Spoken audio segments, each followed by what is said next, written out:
Hello, hello. It is Testify Tuesday. Today we are in John chapter 9.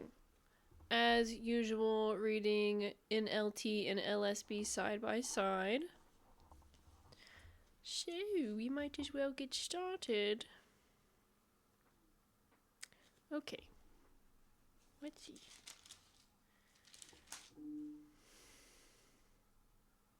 Alright. Verses 1 through 12.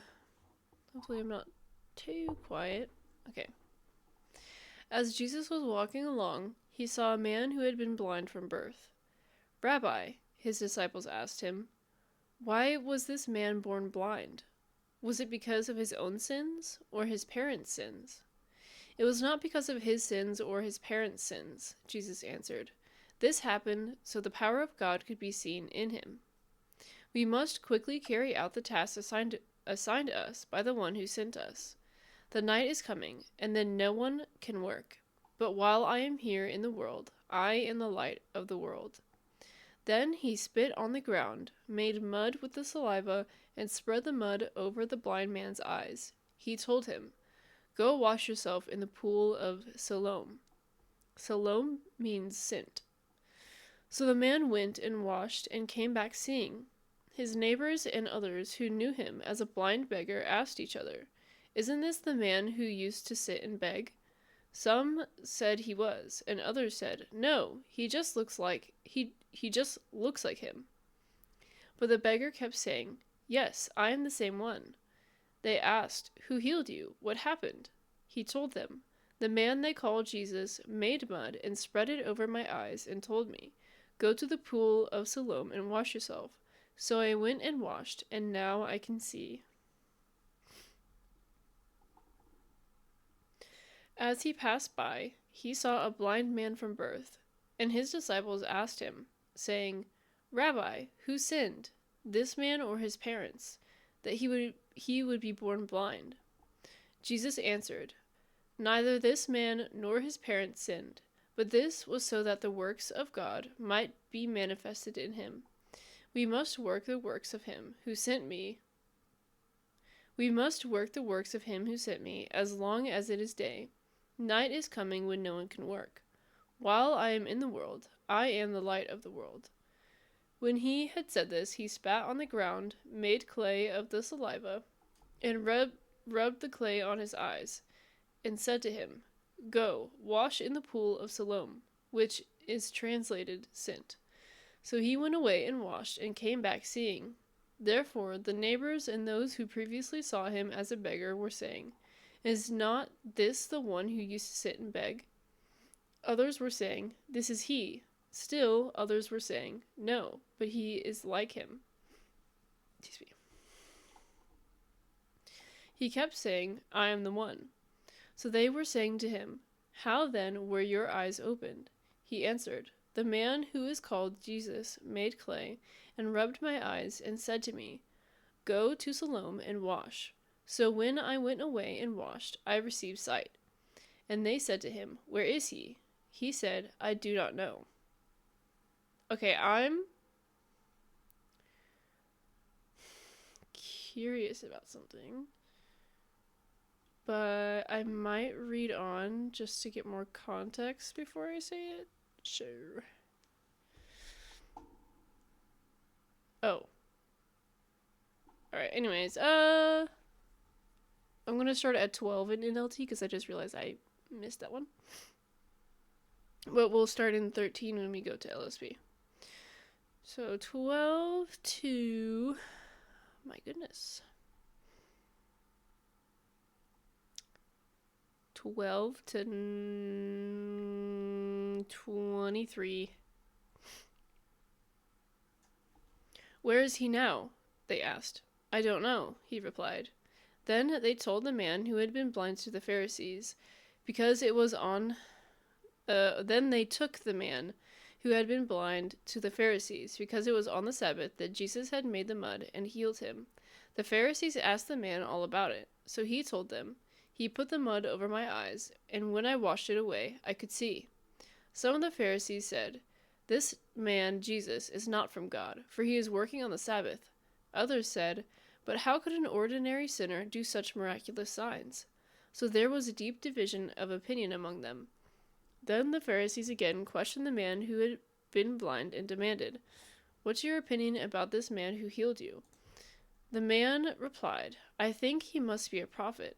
The Jewish leaders still refused to believe the man had been blind and could now see, so they called in his parents. They asked them, "Is this your son? Was he born blind? If so, how can he see? How can he now see?" His parents replied, "We know this is our son and that he was born blind, but we don't know how he can see or who healed him. Ask him. He is old enough to speak for himself." His parents said this because they were afraid of the Jewish leaders, who had announced that anyone saying Jesus was the Messiah would be expelled from the synagogue. That's why they said, "He is old enough. Ask him." Ooh. Salutations, Kay the Faithful. Hope your day has been well. You as well, Nomad. I know an ad is about to play for you. But we're in John 9. If you want to get there, if you can, while that ad is playing. I'll continue reading once the ad is over. Maybe. If it'll start. Do do do do do do do do do. There it goes. Oh goodness gracious. Alright, we have a minute and a half. La dee dee dee. La dee dee doo. La dee dee dum. Oh man.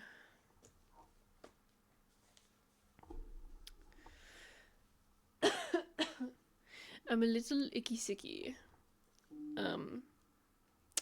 So forgive me if I randomly sneeze or blow my nose or cough. So, well, really, I'm at like the end of it, I think, because my nose has calmed down a lot, but now it's all like in my chest, and I'm still sneezing for some reason. So, gotta love it. It's probably allergies on top of whatever it is that I have. So, yeehaw. At some point, random side note, at some point I would love to get a model who can track my hands. I think that would be so fun. One day, one day. Hello, welcome back. We are going to read John 9:13 to 23.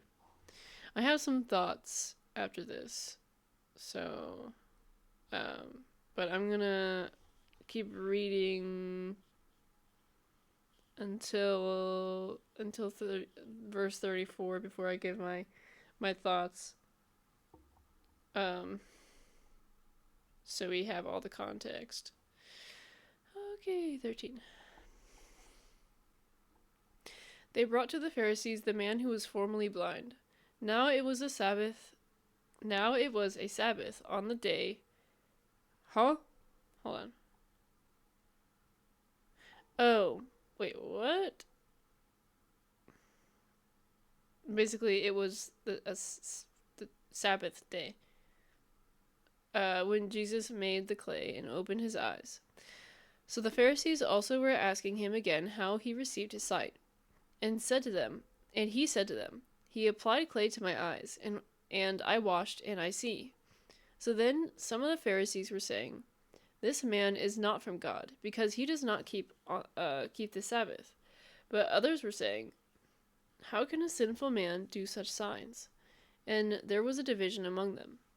Therefore they said to the blind man again, "What do you say about him, since he opened your eyes?" And he said, "He is a prophet." Then the Jews did not believe it.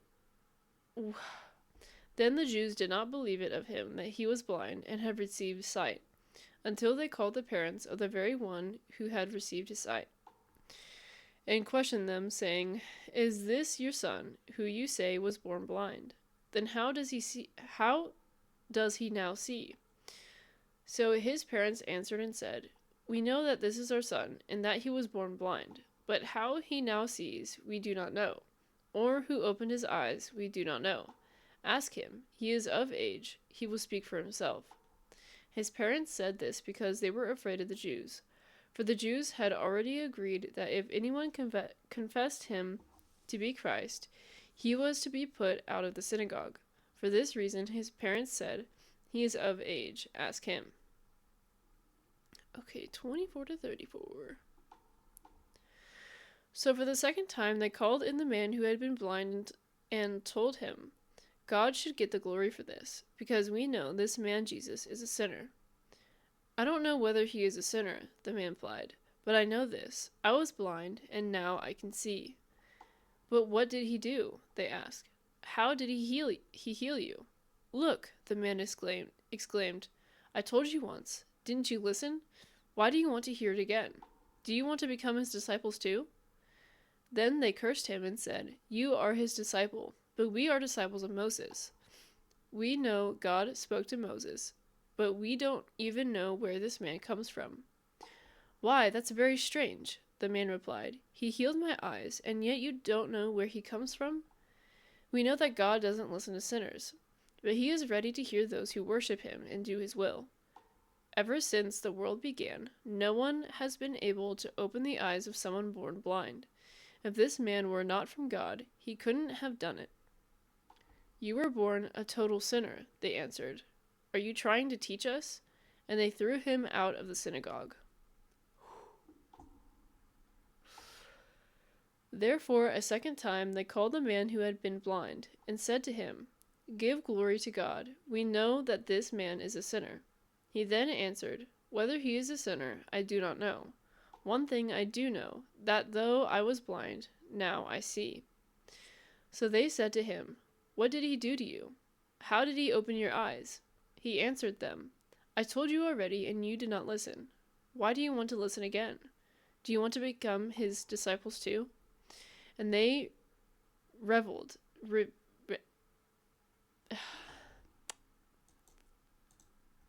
Reviled. There we go. Sorry, my brain is a little dysfunctional. They reviled him and said, "You are his disciple, but we are disciples of Moses. We know that God has spoken to Moses, but as for this man, we do not know where he is from."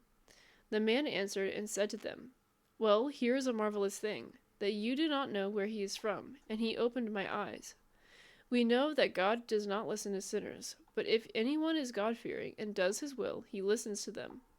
Since the beginning of time, it has never been heard that anyone opened the eyes of a person born blind.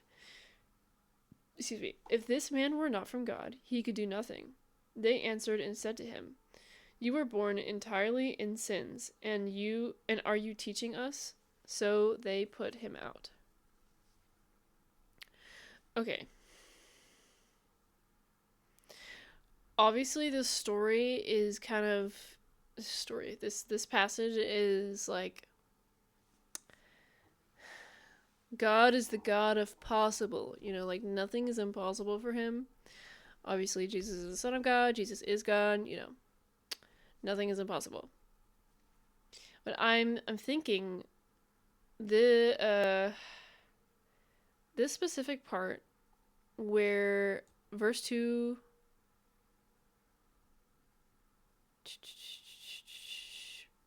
and 4,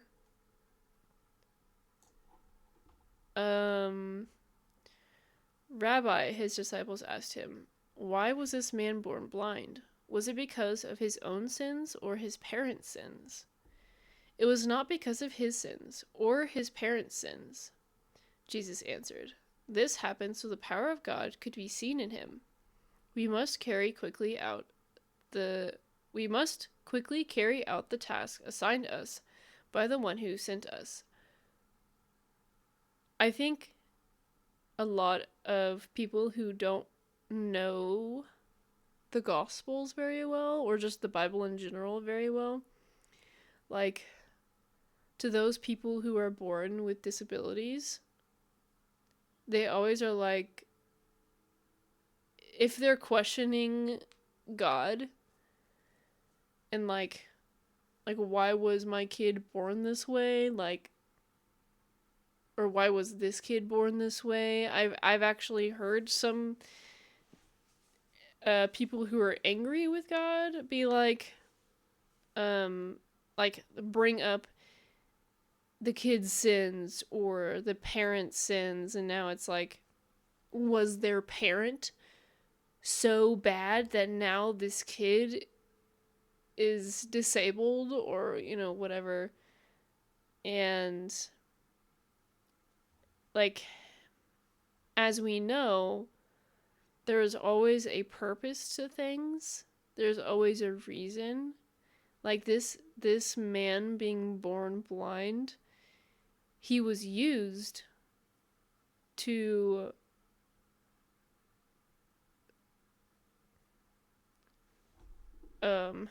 so the power of God could be seen in him. Like, he was used to spread seeds, if you will.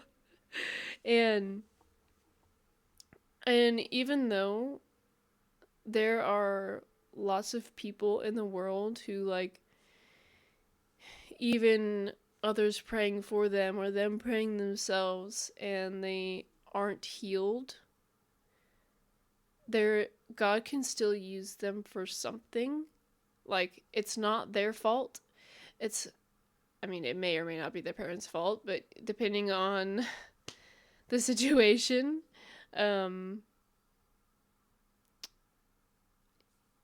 but like, there is a reason for everything, and God can use that. Even though it seems like a negative, God can always use it for him. Like, words are not wording today. But I don't know. Those are just thoughts. And again, I know this passage is, I think it's mainly talking about, like, God is the God of possible, like nothing's impossible for him. But when I read this specifically, that's what first came to my head. But also, this, like, the testimony of this dude, I don't know. Like, he healed my eyes, and yet you don't know where he comes from. We know that God doesn't listen to sinners, but he is ready to hear those who worship him and do his will. Ever since the world began, no one has been able to open the eyes of the blind. If this man were not from God, he couldn't have done it. I don't know. It just kind of gave me chills. I got goosebumps reading that a little bit, actually. But verse 31. Man. He can use you. He can use you.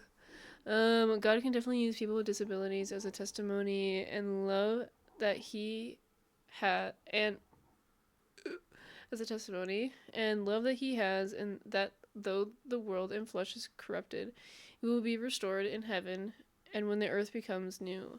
I lost my notebook. Until then, anyone and everyone can be a testimony to another. Exactly.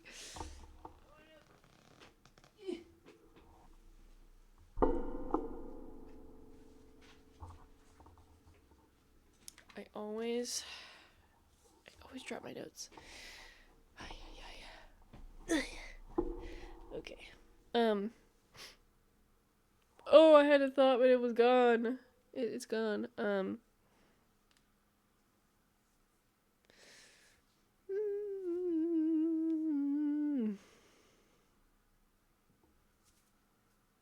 Yes.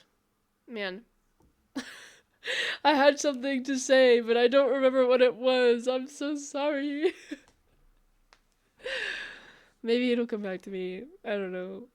Oh, man. Apologies for the dysfunctional brain today.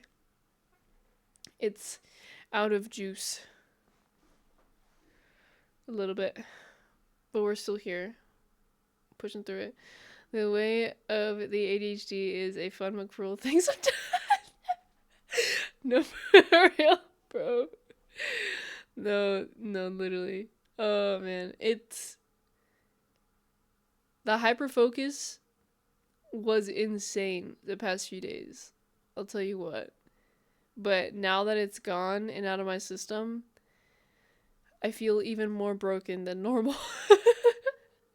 Like, my brain is just struggling a little bit.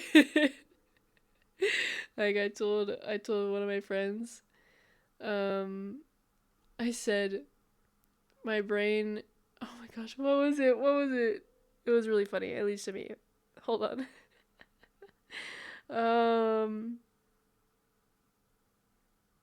Oh yeah. It was about distractions. I was like, I get distracted in 0.2 seconds now, like currently.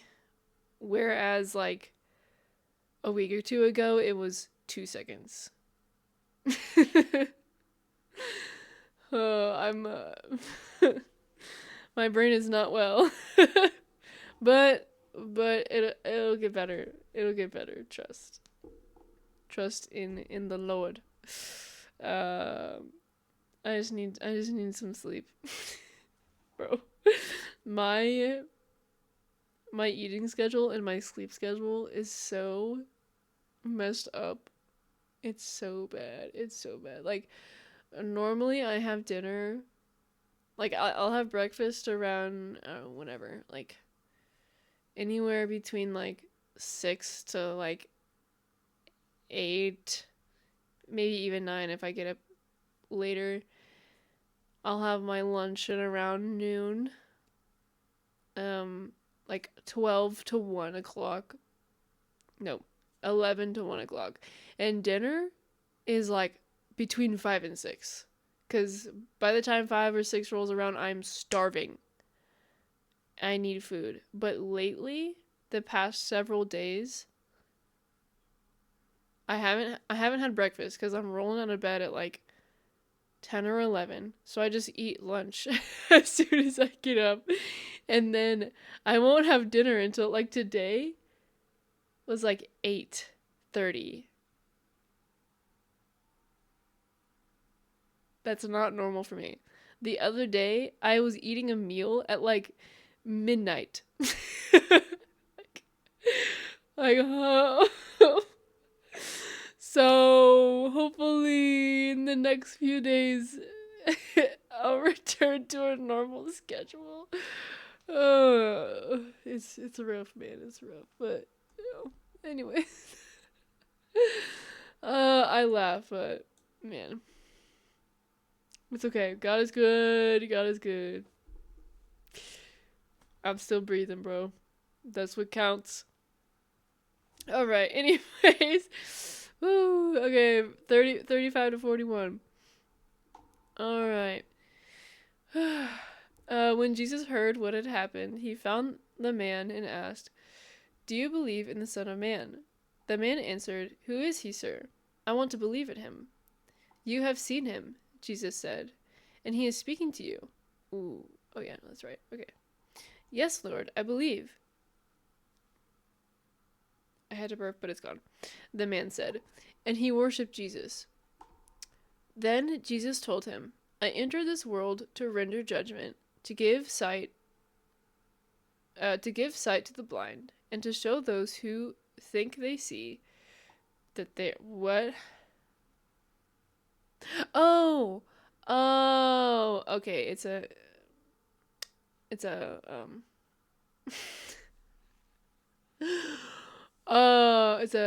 what? What's the word? Analogy, and it's a expression. No, that's not quite it. But y'all know what I was trying to say. I entered this world to render judgment, to give sight to the blind, and to show those who think they see that they are blind. Uh, okay. The phrasing is different. We'll come back to it. Okay. Some Pharisees were standing nearby, heard him, and asked, "Are you saying we're blind?" I love how triggered they get, like, so quickly. "If you were blind, you wouldn't be guilty," Jesus replied. "But you remain guilty because you claim you can see." Oh, what a comeback. Oh, man. He has such a way with words. Jesus heard that they had put him out, and after finding him, he said, "Do you believe in the Son of Man?" He answered and said, "Who is he, Lord, that I may believe in him?" Jesus, ooh, that's right, because when Jesus put the mud on his eyes, he couldn't see yet. And so Jesus was like, "Go over yonder to the fountain to wash your eyes." And while that happened, Jesus like went away. So he had no idea who healed him. He just knew some dude healed him. But now he's interacting with Jesus. And it's like, who is the dude who healed me? Because I want to believe in him. I want to worship him and such. And Jesus is like, "Bro, it's me. I'm right here, bro." Jesus said to him, "You have both seen him, and he is the one who is talking with you." Talking in third person, bro. And he said, "Lord, I believe." And he worshipped him.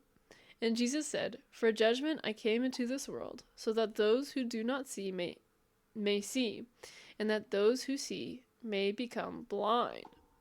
Some of the Pharisees who were with him heard these things and said to him, "Are we blind too?" Jesus said to them, "If you were blind, you would have no sin. But now that you say, 'We see,' your sin remains." Way to cook, Jesus. So, man, there's so many things in this chapter that I never really thought about before. So this is God of possible. We get a testimony. It's very nice. And la-dee-dee-da, you got Jesus talking in the third person because he likes to do that sometimes, And then the into this world to render judgment, to give sight to the blind.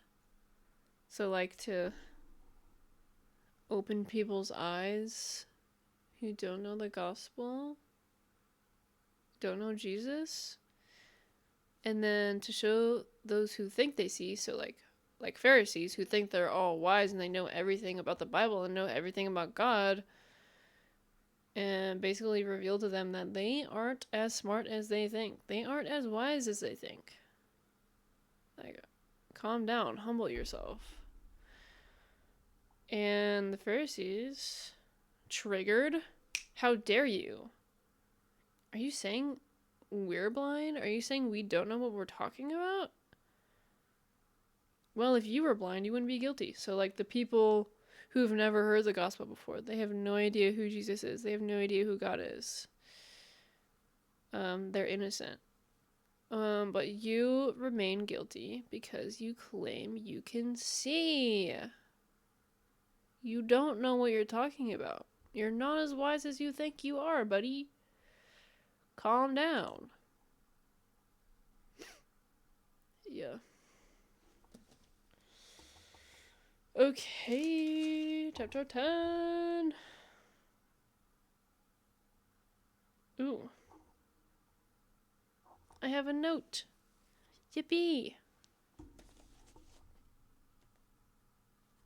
Okay.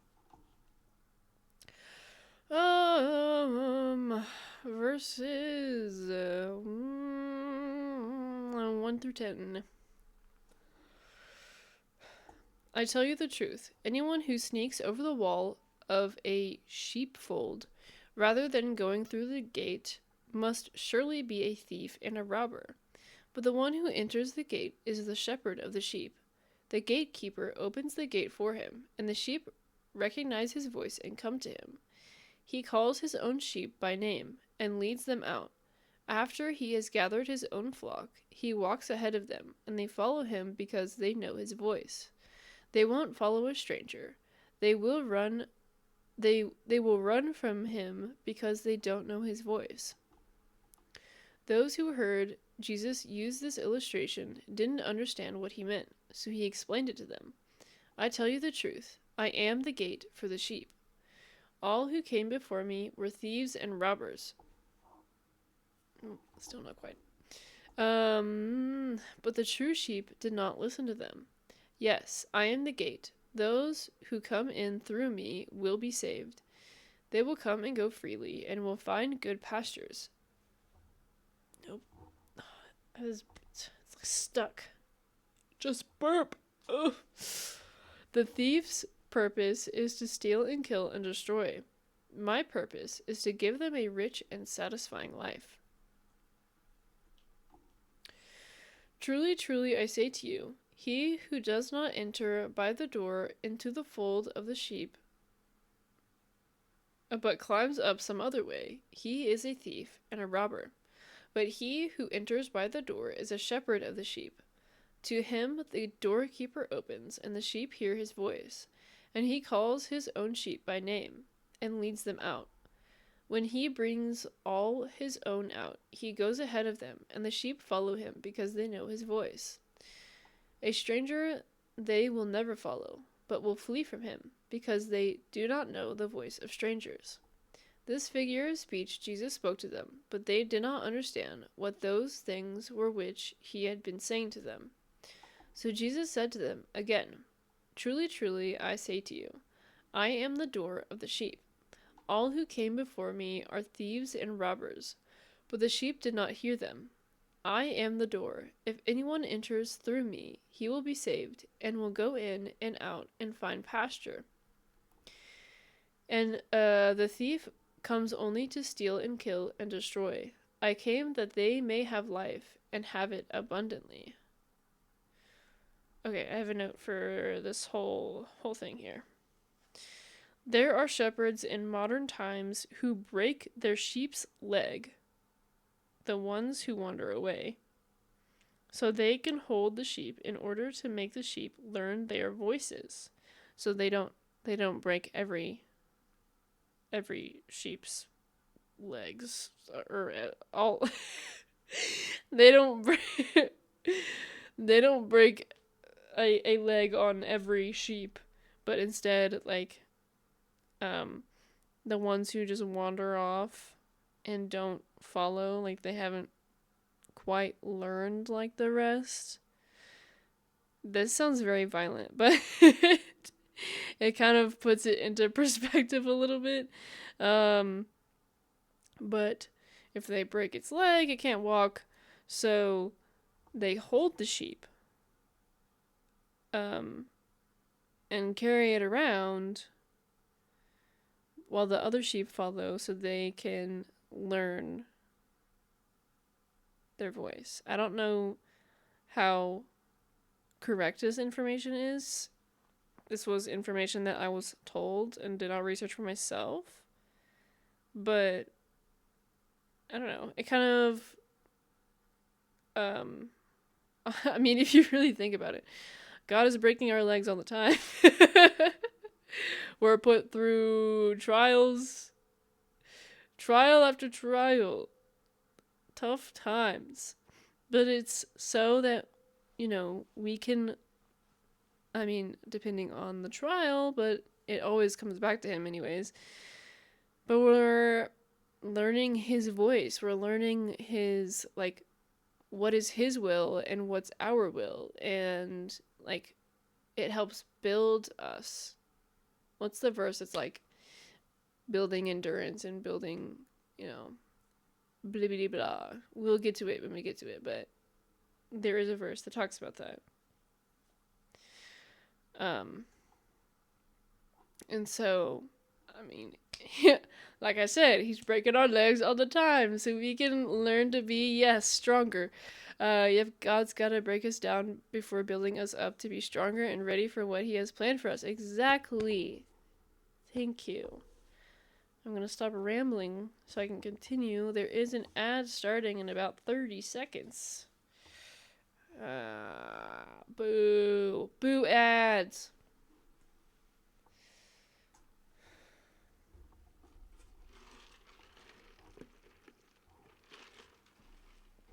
Oh, man. My soda's getting a little watered down.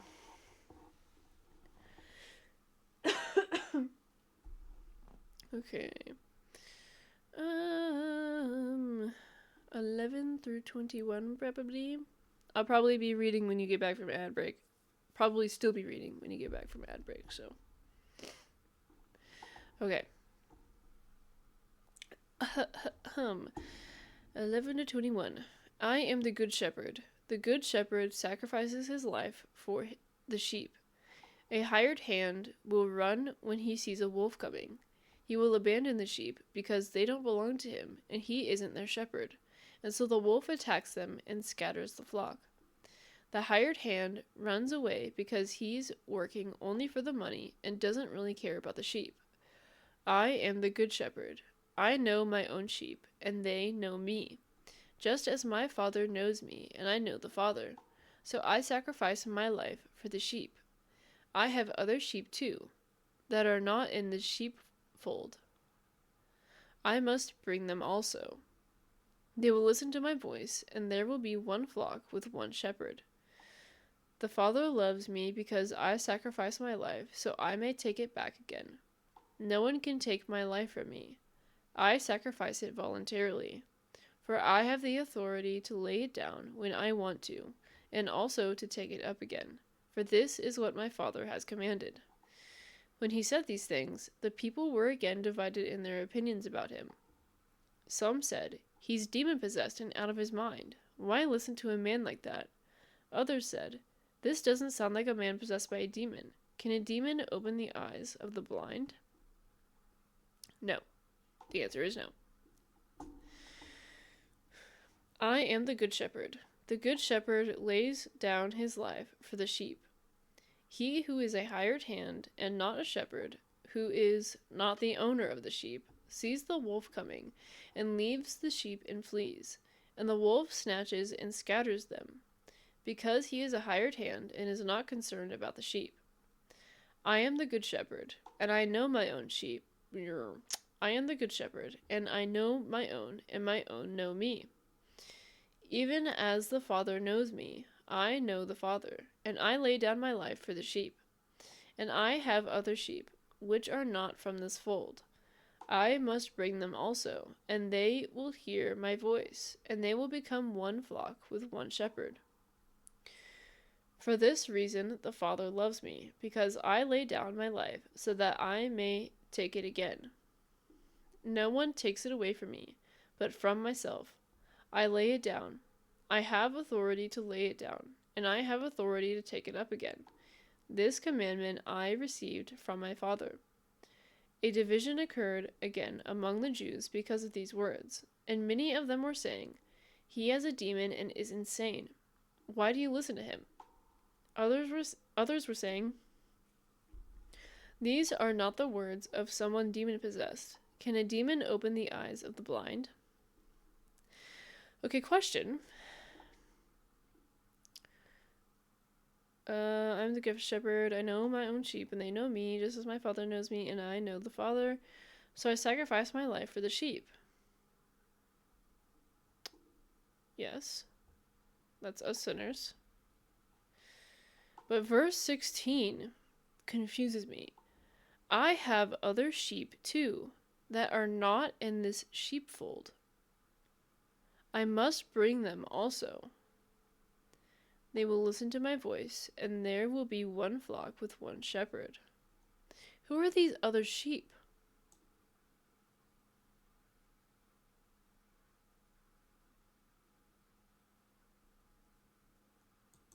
Who are they?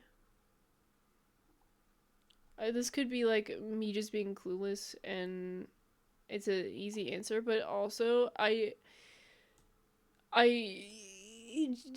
don't know.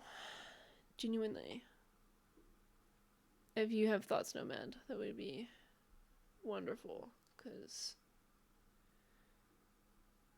I don't know. Or if anyone else has thoughts, please do tell.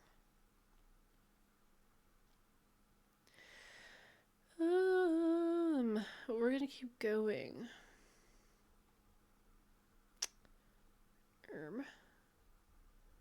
22 to 33. Because I have no thoughts. I have no idea. Okay. 22 to 33. It was now winter, and Jesus was in Jerusalem at the time of Hanukkah. Oh, I read this H as a K at first, so I was like, Hanukkah? I was like, oh. It's Hanukkah. Okay. Shh. No one say anything. The festival of dedication. Hello, the Emerald Zamok. Howdy do. Okay. He was in the temple walking through the section known as Solomon's Colonnade. The people surrounded him and asked, "How long are you going to keep us in suspense? If you are the Messiah, tell us plainly." Jesus replied, "I have already told you, and you don't believe me. The proof is the work I do in my Father's name. But you don't believe me because you are not my sheep. My sheep listen to my voice. I know them, and they follow me. I give them eternal life, and they will never perish. No one can snatch them away from me, for my Father has given them to me, and he is more powerful than anyone else. No one can snatch them from the Father's hand. The Father and I are one. Period." Once again, the people picked up stones to kill him. And Jesus said, "At my Father's direction I have done many good works. For which one are you going to stone me? For which one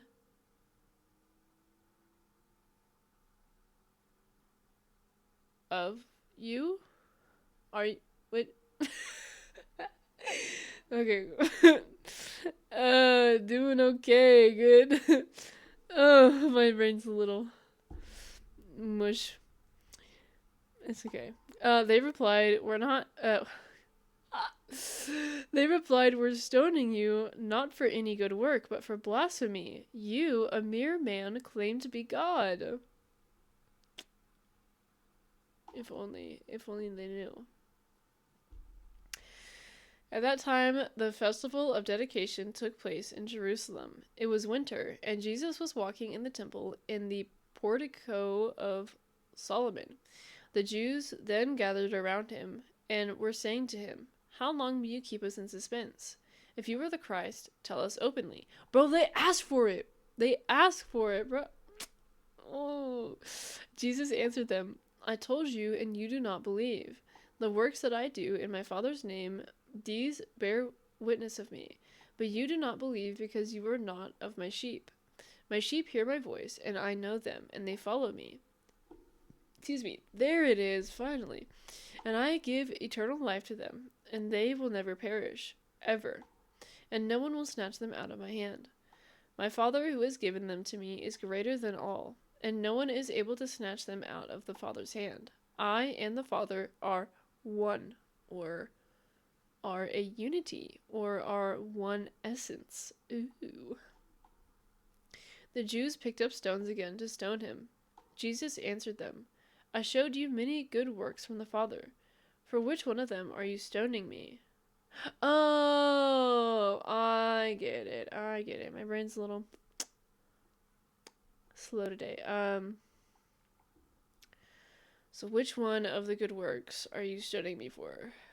Basically. The Jews answered him, "For a good work we do not stone you, but for blasphemy, and because you, being a man, make yourself God." Alright, 34 to 42.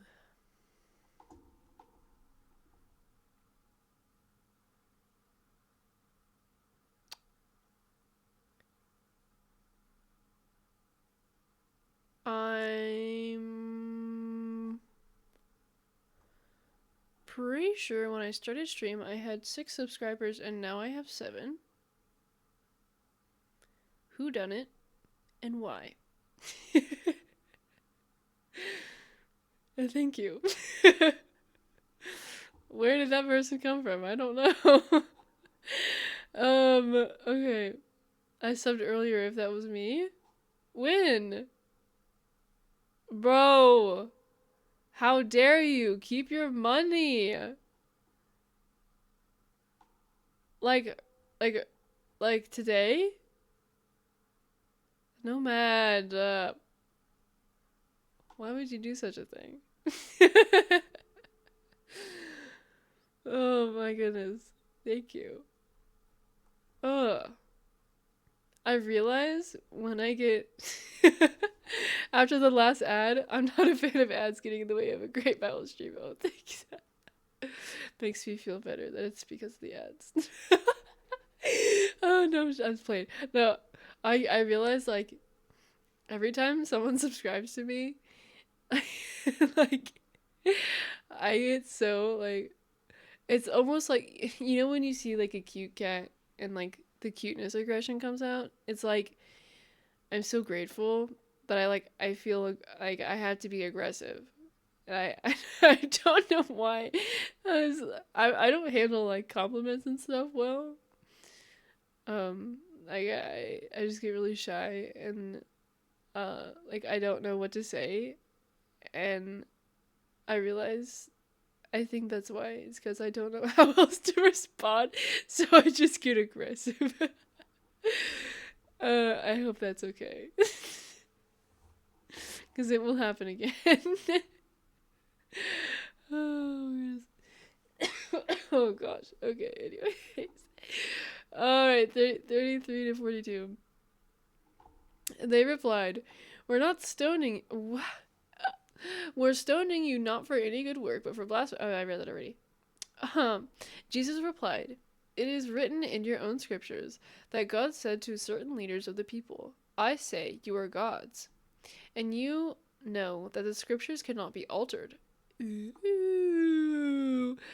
So if those people who received God's message were called gods, why do you call it blasphemy when I say, I am the Son of God?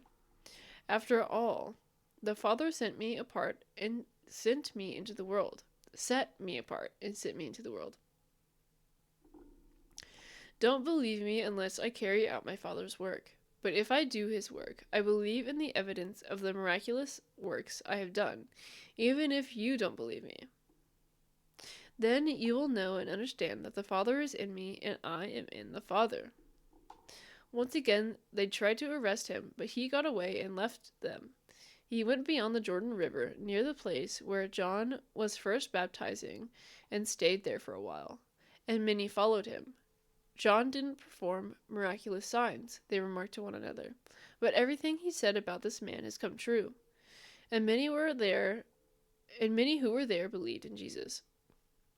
No worries, whatever helps you handle it. I'm not the best for taking compliments either. Okay, cool. Thanks, bro. Jesus answered them, Has it not been written in your law, I said you are gods? If he called them gods, to whom the word of God came, and the scripture cannot be broken, do you say of him, whom the Father sanctified and sent into the world, you are blaspheming, and because I said, I am the Son of God? If I do not do the works of my Father, do not believe me. But if I do them, though you do not believe me, believe the works, so that you may know and continue knowing that the Father is in me, and I in the Father. Dang it, I got another burp stuck. Therefore they were seeking again to seize him, and he eluded their grasp. And he went away again beyond the Jordan to the place where John was first baptizing, and he was staying there. And many came to him and were saying, While John did no sign, yet everything John said about this man was true, and many believed in him there. Oh, Lazarus. Rise up. Gross. Okay. No notes.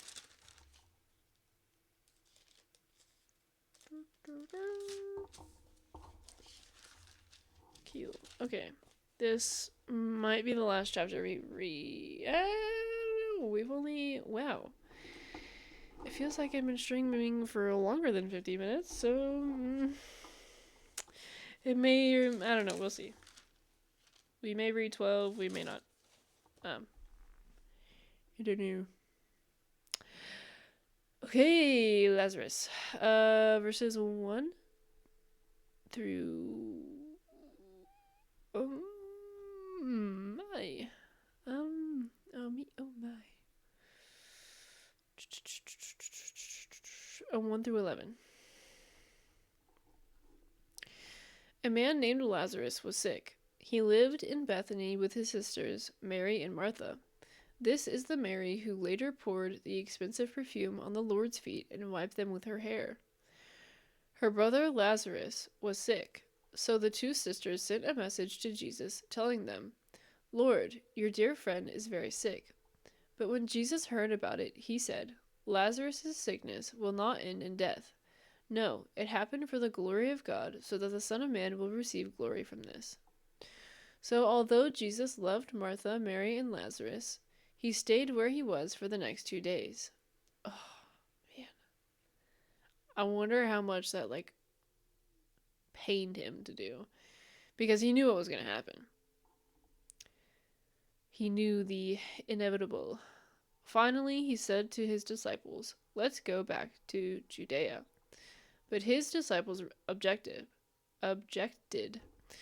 "Rabbi," they said, "only a few days ago, the people in Judea were trying to stone you. Are you going there again?"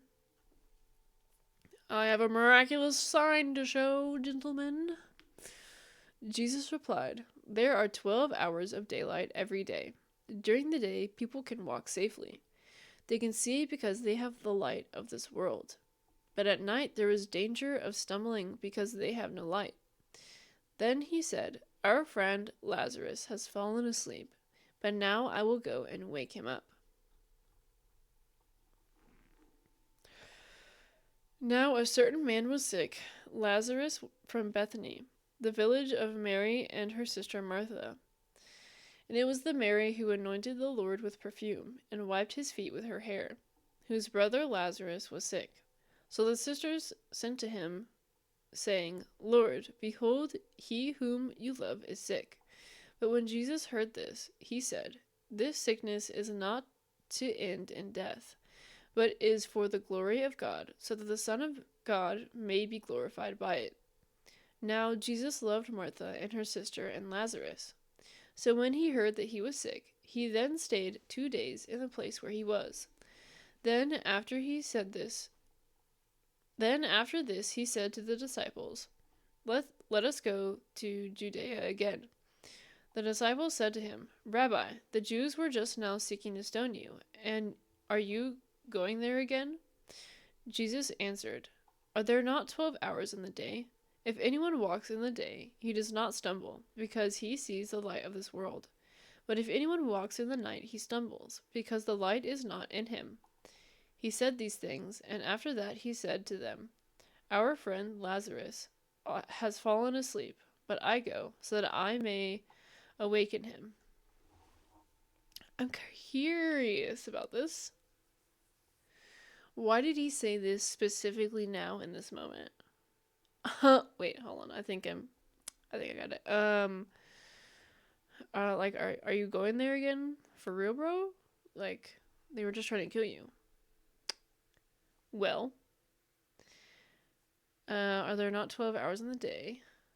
If anyone walks in the day, he does not stumble because he sees the light of this world.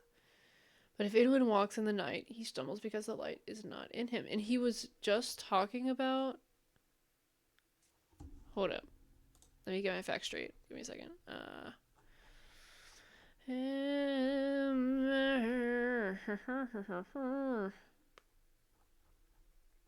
think, in chapter 9, doesn't he talk about light? He talks about sight.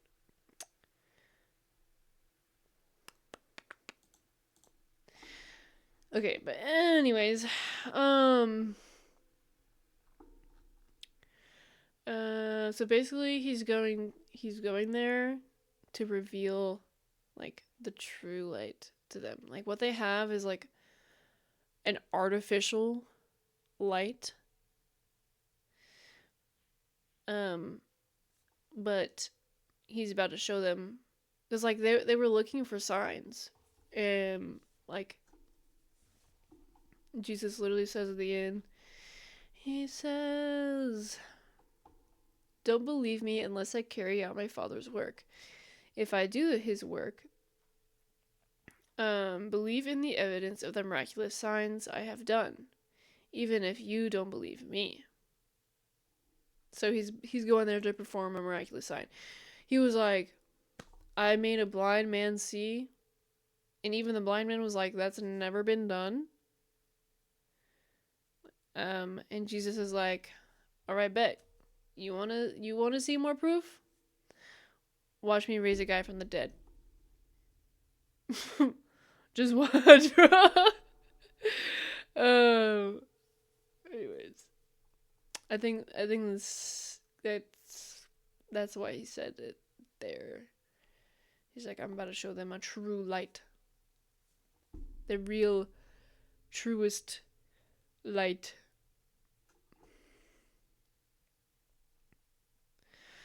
Okay. 12 to 24. In a Shaggy voice, are you challenging me?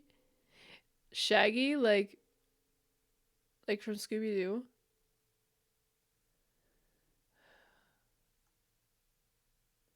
How do I replicate that? How do you think of Scooby? uh,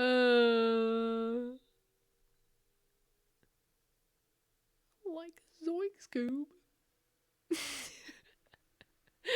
Anyway, um,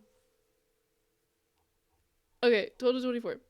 Yeah, Matthew Lillard specifically. Oh my gosh, bro, I need to watch the live action Scooby Doo's again. They're so fire up. While it's on my mind, Scooby Doo live action, where to watch? Of course, it's on Netflix. Why? We just canceled that subscription. That's heinous, bro. It's not free anywhere else.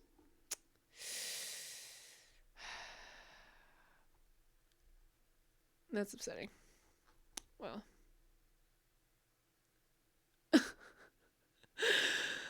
www.roku.com. How to watch and stream Scooby Doo. The picture is the Spider-Man, the animated which one is this? Huh? Where did it go? Was it Across the Spider-Verse or something? I'm pretty sure that's not Scooby Doo. Five Nights at Freddy's.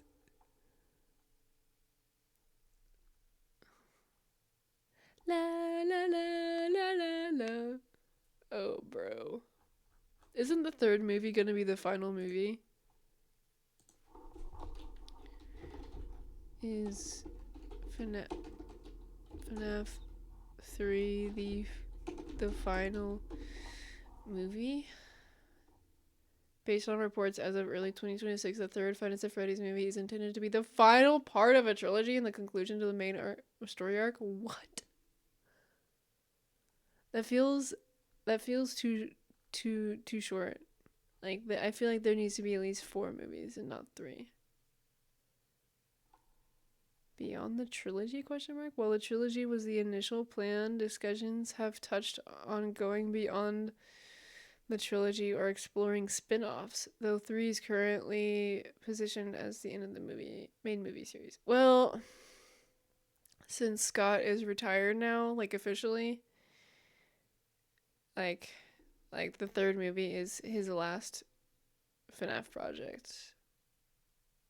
I guess that makes sense. I'm so sad. Why did he have to retire, bro? It's so upsetting. I'll better create an account and get that 2 weeks of free Netflix. I know. Eventually. I mean, I do know someone who has Netflix, but it'll be, I don't know. Yeah. Someday. Okay. Focus. Back to the gospel. Okay, 12 to 24, I think is what I said. Excuse me. There it is. Woo! Okay. The disciples said, Lord, if he is sleeping, he will soon get better. They thought Jesus meant Lazarus was simply sleeping, but Jesus meant Lazarus had died.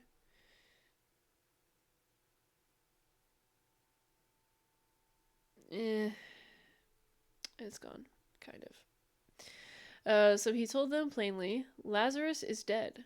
Whoa.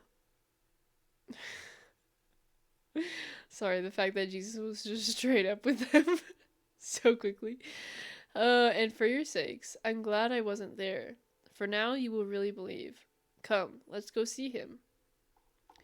Thomas, nicknamed the Twin. Thomas, who was called Didymus. Does Didymus mean twin? Bruh. Who is he a twin to? Hold on. Was Thomas a twin? Was Thomas a twin of Jesus? I don't think so, bro. Yes, Thomas is explicitly referred to as the twin in the Bible, though the identity of his twin is never mentioned. What? How did I not know this? That's pretty cool. While some later non-canonical writings, such as the Acts of Thomas, suggest a spiritual or sometimes physical twin connection between Thomas and Jesus, this was not supported by the canonical Bible or historical tradition. Okay. That's crazy. No wonder why people ask that. Dang, that's sucks. Scripture does not record who Thomas's twin was, nor whether the twin was a brother or sister. Aw, man. I want to know. We don't talk about the Book of Thomas. Very heretical. Good to know. Good to know. Alright. Is this the same, like, Doubting Thomas? Is this the same guy?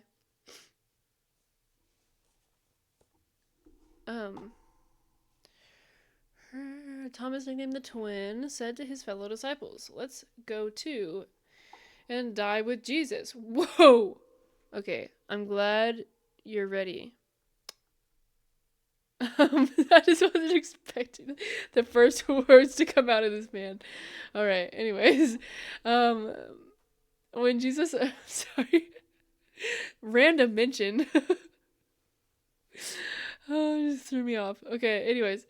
When Jesus arrived at Bethany, he was told that Lazarus had already been in his grave for 4 days. Wasn't he waiting for 2 days? Oh, I guess it would take time for him to travel, so never mind. Okay. Bethany was only a few miles down the road from Jerusalem, and many of the people had come to console Martha and Mary in their loss. When Martha got word that Jesus was coming, she went to meet him, but Mary stayed in the house. Martha said to Jesus, Lord, if only you had been here, my brother would not have died. But even now I know that God will give you whatever you ask.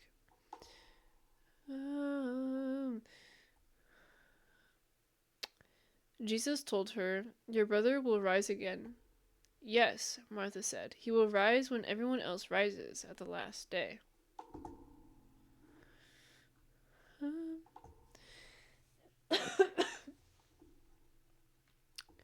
The disciples then said to him, Lord, if he has fallen asleep, he will be saved from his sickness.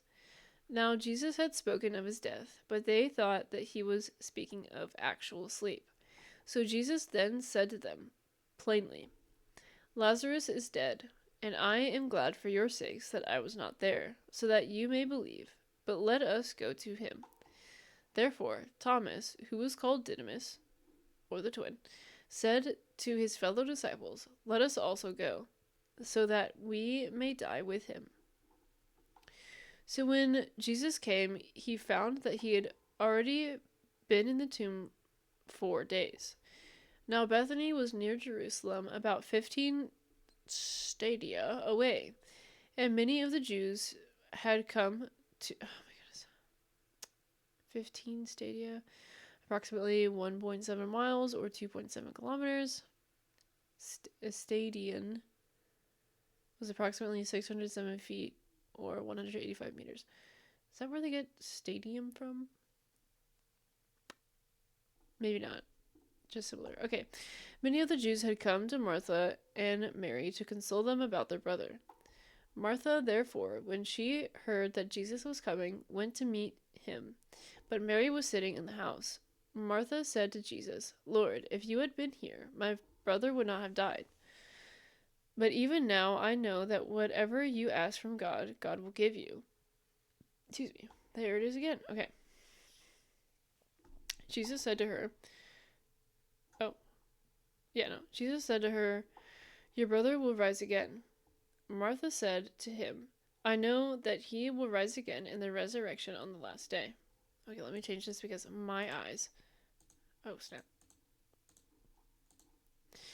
Okay. 25.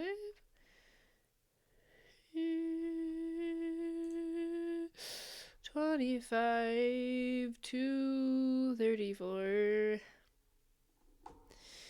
Jesus told her, I am the... I just got a notification from the Bible app. You've leveled up to your highlight badge. I just re-highlighted. 250! Yo! That's crazy. Okay, anyways. Alright. What did I say? 25 to 34. Okay. Jesus told her, I am the resurrection and the life. Anyone who believes in me will live, even after dying. Everyone who lives in me and believes in me will never, ever die. Do you believe this, Martha? Yes, Lord, she told him. I have always believed you are the Messiah, the Son of God, the one who has come into the world from God. Then she returned to Mary. She called Mary aside from the mourners and told her, The teacher is here and wants to see you. So Mary immediately went to him. Jesus had stayed outside the village, at the place where Martha met him. When the people who were at the house consoling Mary saw her leave so hastily, they assumed she was going to Lazarus' grave to weep, so they followed her there. When Mary arrived and saw Jesus, she fell at his feet and said, Lord, if only you had been here, my brother would not have died. When Jesus saw her weeping and saw the other people wailing with her, a deep anger welled up within him, and he was deeply troubled. Where have you put him? He asked them. They told him, Lord, come and see. A real highlight of your day. Alright, bro. Oh boy. Okay. Jesus said to her, I am the resurrection and the life. He who believes in me will live even if he dies, and everyone who lives and believes in me will never die ever. Do you believe this? She said to him, Yes, Lord. I have believed that you are the Christ, the Son of God, the one who comes into the world. And when she had said this, she went away and called Mary her sister, saying secretly, The teacher is here and is calling for you. And when she heard it, she got up quickly and was coming to him. Now Jesus had not yet come into the village, but was still in the place where Martha met him. Then the Jews who were with her in the house and consoling her, when they saw that Mary rose up quickly and went out. They followed her, thinking that she was going to the tomb to cry there. Therefore, when Mary came where Jesus was, she saw him and fell at his feet, saying to him, Lord, if you had been here, my brother would not have died. When Jesus therefore saw her crying, and the Jews who came with her also crying, he was deeply moved in spirit and was troubled, and said, Where have you laid him? They said to him, Lord, come and see. 35 to 44. Then Jesus wept. The people who were standing nearby said, See how much he loved him. But some said, This man healed a blind man. Couldn't he have kept Lazarus from dying? Jesus was still angry as he arrived at the tomb. A cave with a stone rolled across its entrance. Roll the stone aside, Jesus told them. But Martha, the dead man's sister, protested, Lord, he has been dead for 4 days. The smell will be terrible. Jesus responded, Didn't I tell you that you would see God's glory if you believe? So they rolled the stone aside. Then Jesus looked up to heaven and said, Father, thank you for hearing me. You always hear me, but I said it out loud for the sake of all these people standing here, so that they will believe you sent me. Then Jesus shouted, Lazarus, come out. And the dead man came out, his hands and feet bound in grave clothes, his face wrapped in a headcloth. Jesus told them, Unwrap him and let him go.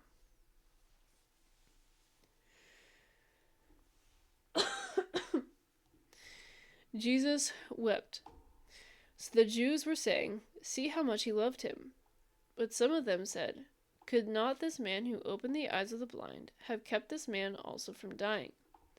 So Jesus, again being deeply moved within, came to the tomb. Now it was a cave, and a stone was lying against it. Jesus said, Remove the stone. Martha, the sister of the deceased, said to him, Lord, by this time he smells, for he has been dead for 4 days. Jesus said to her, Did I not say to you that if you believe, you will see the glory of God? So they removed the stone. Then Jesus raised his eyes and said, Father, I thank you that you have heard me, and I knew that you always hear me. But because of the crowd standing around, I said this, so that they may believe that you sent me. And when he had said these things, he cried out with a loud voice, Lazarus, come forth. The man who had died came forth, bound hand and foot with wrappings, and his face was wrapped around with a cloth. Jesus said to them, Unbind him and let him go. This might be the last chapter of the night, gang. I'm just saying, my brain. I'm struggling to read a little bit. Okay. 45 to 52. Many of the people who were with Mary believed in Jesus when they saw this happen, but some went to the Pharisees and told them what Jesus had done. Then the leading priests and Pharisees called the high council together. What are we going to do? They asked each other. This man certainly performs many miraculous signs. If we allow him to go on like this, soon everyone will believe in him. Then the Roman army will come and destroy both our temple and our nation.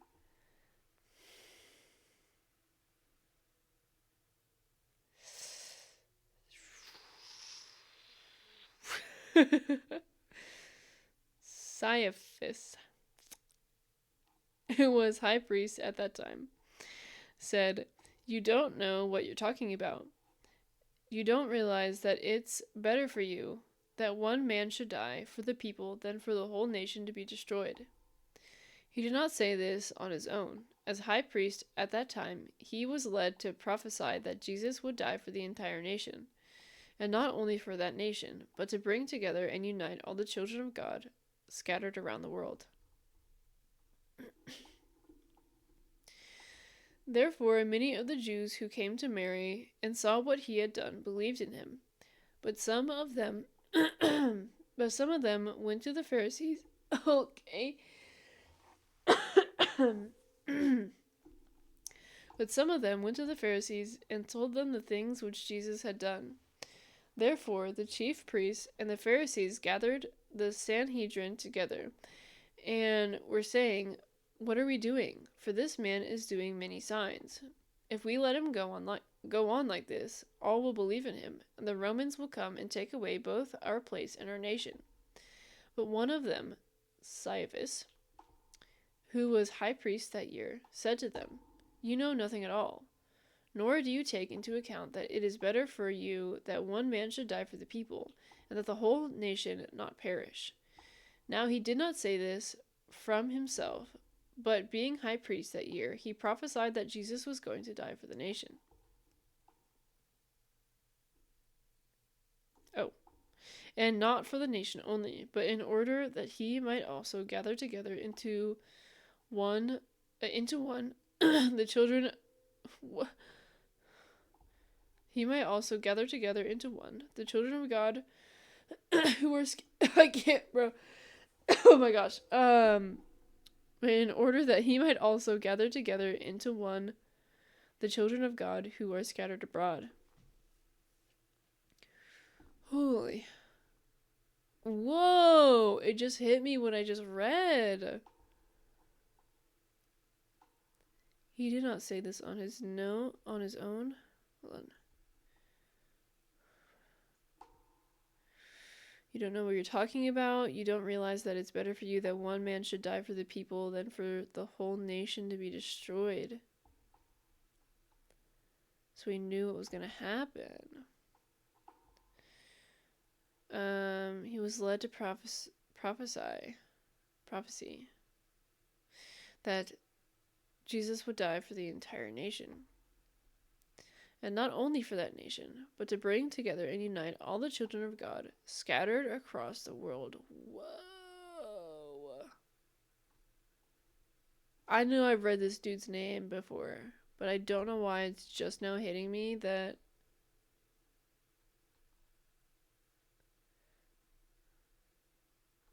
it's like it's right there in scripture, It's for the entire world, not just the nation. Whoo, okay, anyways. Let's finish this. 53 to 57. So from that time on, the Jewish leaders began to plot Jesus' death. As a result, Jesus stopped his public ministry among the people and left Jerusalem. He went to a place near the wilderness, to the village of Ephraim, and stayed there with his disciples. It was now almost time for the Jewish Passover celebration, and many people from all over the country arrived in Jerusalem several days early so they could go through the purification ceremony before Passover began. Dude, I can imagine Passover being like Christmas, where it's like a huge thing. But instead of gathering around in your homes, you're like, it's like a big celebration. Obviously. Anyways, they kept looking for Jesus, but as they stood around in the temple, they said to each other, "What do you think? He won't come for Passover, will he? He won't come for Passover, will he?" Meanwhile, the leading priests and Pharisees had publicly ordered that anyone seeing Jesus must report it immediately so they could arrest him. So from that day on, they planned together to kill him. Therefore, Jesus no longer continued to walk openly among the Jews, but went away from there to the region near the wilderness, into a city called Ephraim, and there he stayed with the disciples. Now the Passover of the Jews was near, and many went up to Jerusalem from the region before the Passover to purify themselves. So they were seeking Jesus, and were saying to one another as they stood in the temple, "What do you think? That he will not come to the feast at all?" Now the chief priests and the Pharisees had given orders that if anyone knew where he was to report it, so that they might seize him. So people were like, I mean, it seems like people were expecting him to be there and like possibly like looking forward to him being there. Like, oh my gosh, like what if he comes? Like, could you imagine? Like, what could he do here? You know, like how many more miracles are we gonna see? Right? I don't know. I mean, surely there were some that were like, what if he comes? He's gonna like ruin the vibe, you know. But I'm sure many were looking forward to it. It's what it seems like, because the very next sentence is like, meanwhile, they were plotting his death. So, okay. I think it's gonna be another shorter Bible study stream. I'm not leaving just yet because I want to yap a little bit. Oh wait. Ah. Organizing my bookmarks really quick so I don't lose it. My goodness.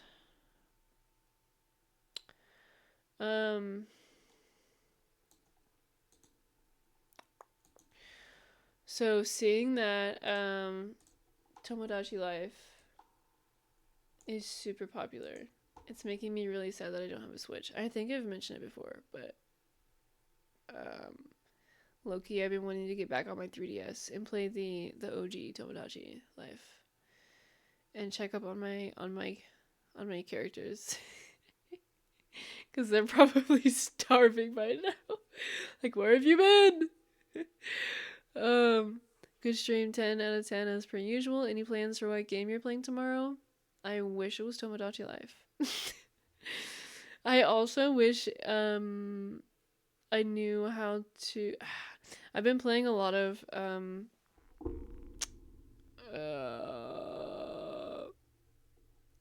Project Sekai with Hatsune Miku, you know, all the Vocaloids, or most of them anyways, or a good chunk of them. And I wish, I'm not good with the keyboard. Otherwise, I would play like OS, but I'm not very good with that stuff. So I'm better on my phone, like rhythm games. So I think what I'm gonna play tomorrow is probably gonna be Story of Seasons, Grand Bazaar. So we can hopefully make some moves on Dirk,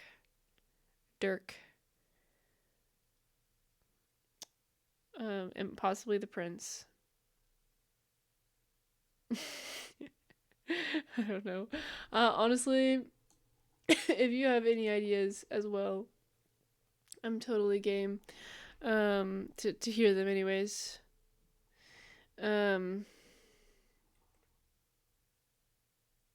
Yeah, I don't have any like set in stone plans. So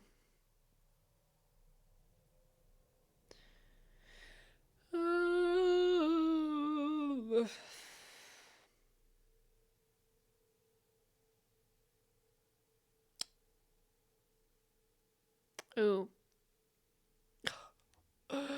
I'm debating whether I should talk about it on stream or just wait until it's all done. Cuz I don't want to be like, "Oh yeah, this is in the works," and then it falls apart, because that tends to happen. So, any game is a solid choice, honestly, though. If you are in need of a gaming buddy, happy to lend a hand, bro. If you wanna collab tomorrow, I will not say no. I will not say no. Um, just let me know what you have in mind, and I would be down. I I I wish the story of season weeks were shorter, kind of. I enjoy the 3 hour 3 hour streams, but because it doesn't ever feel like 3 hours. It may feel like two, but you know.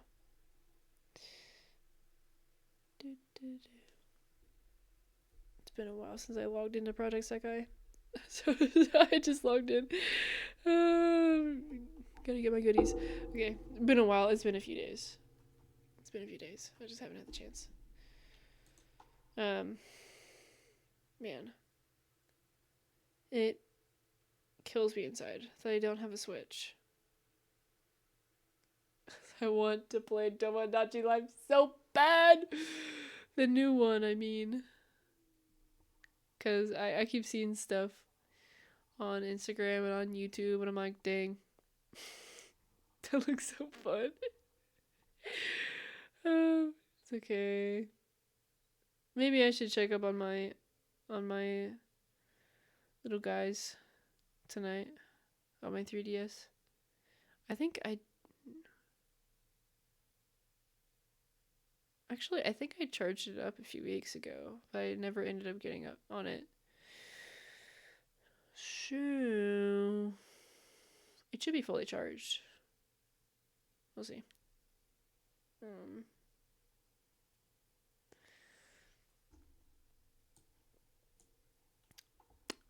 There was something else I was gonna say, but I forgot. So there's that. Oh man.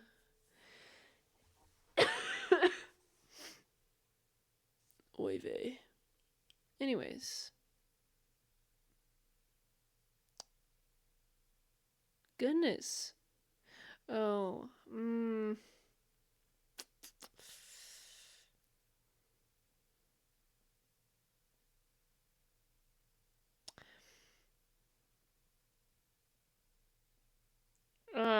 Okay. I'll tell you off stream. Because I don't want to reveal my plans just yet. Because I've got stuff cooking. And you already know. Like the main thing. The main English would be super cool right now. Off stream tea sounds good to me. Bro, let it be. Okay. Oh man, I need to get off here. I'm struggling. Okay. All right. I don't think we're gonna rate out. Viewer count's low, so I'll just end it. Okay. I hope you have a good day or night, whatever time of day it is for you. I love you. God loves you. God bless you. Bye.